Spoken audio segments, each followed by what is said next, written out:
रात गुजरते ही मीरा महल की छत पर खड़ी चांद को निहारती है। उसके मन में रणभूमि की वही यादें घूम रही थी, जहां पहली बार उसका हाथ किसी शत्रु पर वार करने से कांप गया था।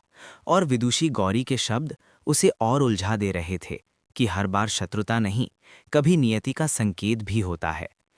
उधर सीमा पर वीर भी उसी बेचैनी में डूबा है, हाथ में मीरा के दुपट्टे का टुकड़ा लिए, जिसने अनजाने में उसके हृदय को बदल दिया है।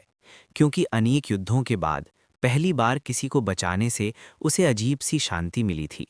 अगले दिन अंतिम युद्ध में जब दोनों आमने सामने आते हैं तो समय जैसे थम जाता है।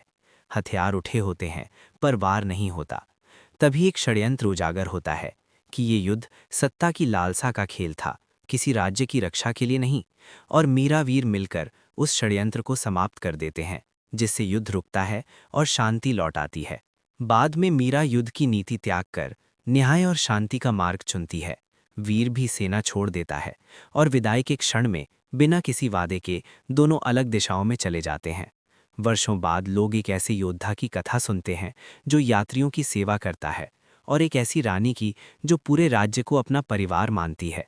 और कहानी यहीं समाप्त होकर ये प्रश्न छोड़ जाती है कि क्या प्रेम का अर्थ साथ होना है, या सही समय पर पीछे हट जाना भी प्रेम ही है।